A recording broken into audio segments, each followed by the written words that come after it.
In today's video, we're going to walk through exactly how to build a directory website gamit ang WordPress sa Bluehost from start to finish. What's up guys? Ako nga pala si Ashley at kung gusto mong gumawa ng site kung saan pwedeng makahanap ang mga tao ng local businesses, service providers, freelancers o kahit mga niche communities, para sa iyo to. Ang mga directory sites ay isa sa pinakamadaling paraan para gumawa ng something useful at pwede mo pang gawin maliit na income stream over time. Pero kadalasan, ino-overcomplicate lang to ng mga tao. You don't need a developer and you don't need a huge budget to get started. So I'm gonna show you exactly how to do it. Unahin muna natin kung ano ba talagang isang directory website. Ang directory website ay isang type ng site na naglilist ng mga businesses, services, locations, or people, usually sorted by category or location. Pwede kang gumawa ng general directory o kaya naman sobrang specific sa area mo o sa interest mo. Pwede rin siyang free lang para sa users or you could charge for premium listings. Once na mag-grow na yung traffic, gagamit tayo ng WordPress bilang platform. Tapos Bluehost naman para sa hosting. Ang WordPress nagbibigay sa'yo ng flexibility and full control at si Bluehost sobrang dali lang gamitin para mag-install, mag-setup at mag-manage ng site mo, lalo na kung first time mo palang gumawa ng website. Ngayon, pag-usapan natin kung bakit sobrang solid ng combo ng Bluehost at WordPress para sa isang directory site at kung ano ang mga features na talagang makukuha mo. Una sa lahat, may one-click WordPress install si Bluehost. Ibig sabihin, hindi mo na kailangan ma-stress sa technical setup. Mag-sign up ka lang, mag-login, tapos i-click mo lang yung install WordPress at ayun na, nasa dashboard ka na agad. Malaking bagay yan lalo na kung first site mo to at gusto mo talagang mag-focus sa pagbibuild at hindi sa pag-aayos. Once na live na yung WordPress, you'll have access to a full ecosystem of plugins and themes, many of which are designed specifically for directories. Ikaw ang bahala kung paano mo ipapakita ang listings, kung paano maghahanap at mag-filter yung users, at kung paano itadrag yung mga bagong submissions. You'll also get free SSL and a domain included with most Bluehost plans, which saves you money and keeps your site secure from day one. Hindi mo na kailangan mag-alala sa pagbili ng mga yon separately. One of the biggest features people miss is scalability. Kahit na mag-start ka with 10 listings, your site can grow to hundreds or thousands and WordPress can handle that. Sa ganung paraan, hindi mo na kailangan i-rebuild lahat later o mag-switch pa ng platform. You're starting with a foundation that can grow with you, and finally, binibigyan ka ng Bluehost ng easy access to customer support and built-in performance tools. So kung may masira man or it slows down, hindi ka maiiwan mag-isa na nag-figure out kung anong gagawin. This is why I definitely recommend it for beginners kasi sobrang nakakabawa siya ng stress. Ngayon, kung paano naman talaga buuin ng site. What you're gonna do first is go ahead and use our exclusive link down in the description below to get signed up with Bluehost.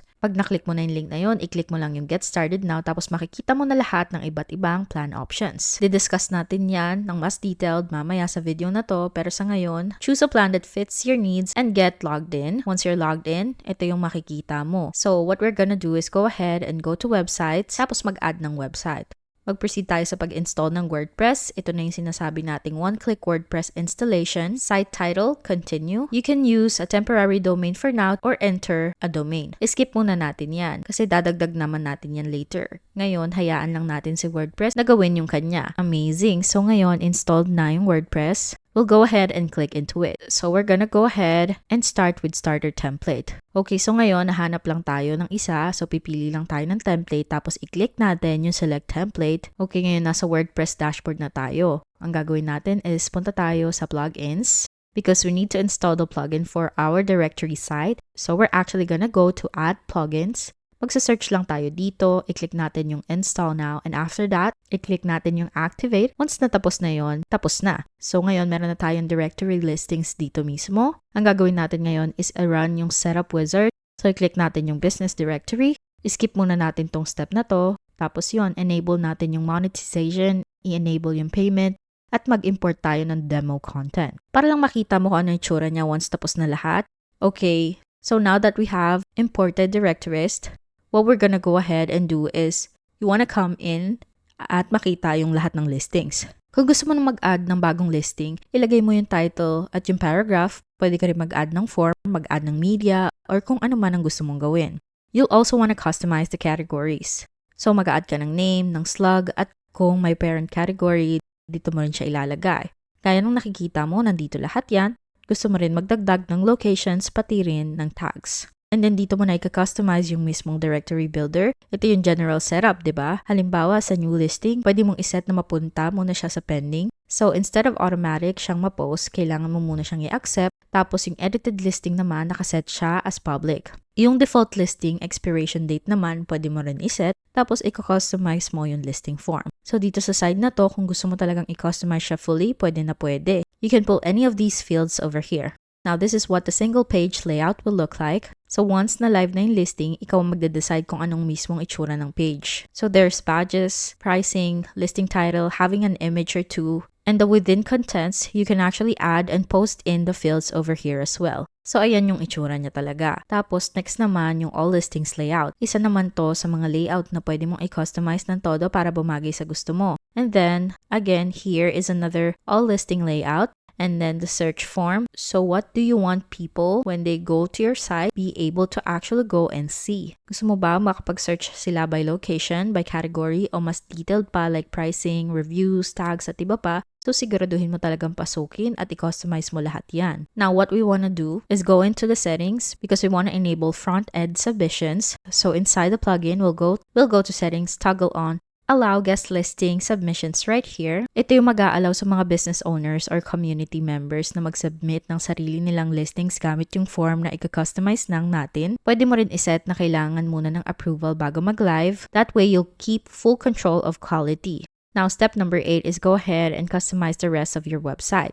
Gusto mong siguraduhin na nakasetup na lahat ng pages mo, like meron kang contact page, may privacy policy, at meron ding add your business page. These small touches really help with trust and professionalism. So gaya na nakikita mo, ito na lahat ng pages na meron na tayo. May about, may add listings, at may all listings. Okay, so this is all of the listings as you can see. See how this plugin is so easy to set up? Nandito na lahat, ready na talaga mag-go. Meron ka rin ditong search bar, location, at lahat ng iba pang nakasetup. So you want to come in here and edit all these pages to align with your community, your brand, the vibe that you want. And then, one last thing na gusto mong gawin is pumunta sa appearance, tapos menus. I-update mo yung menu sa taas para isama yung all listings. Syempre, pwede mo ring idagdag yung add listing para pagtingin pa lang nila sa top menu, klaro na agad kung saan sila dapat pupunta. The last step is to test and launch your site. So click around your site as if you're a visitor. Try searching, filtering, and submitting a test listing. Make sure na it looks good on mobile. Tapos pagtapos ka na, all you have to do is go ahead at i-click ang publish and you're ready to go. Lastly, gusto ko lang pag-usapan ang pricing and plan overview. So once maklik mo ulit yung link, pwede mong i-click yung get started tapos makikita mo na may iba't ibang options sila dito. Meron pa nga silang standard and advanced plans. With the standard, meron silang starter, business, e-commerce essentials. Yung starter is $3.79. Yung business ay $6.79 per month. At yung e-commerce is $14.79 per month. So sa starter plan, makakakuha ka ng 10 websites, maliit na amount na storage, and ideal siya for around 40k visits per month. You do get things like free domain for a year, manage WordPress updates, and even more. Tapos meron din silang business plan na $6.79 per month. Sa plan na to, makakakuha ka na hanggang 50 websites, more storage compared sa starter, and ideal siya for around 200k visits per month. May mga extra add-ons din tulad ng domain privacy. Free siya sa first year, may weekly website backups ka pa, at iba pang features. Then with the e-commerce, which is $14.79 per month, with this you get 100 websites, 100 gigabytes of storage, and it's ideal for closer to 400k visits per month. Sa bawat isa sa mga plans na to, meron silang 30-day money-back guarantee, a free domain for the first year, and a site migration tool. Again, come in here, take a look at all of the plans to make sure na makikita mo yung best fit para sa'yo.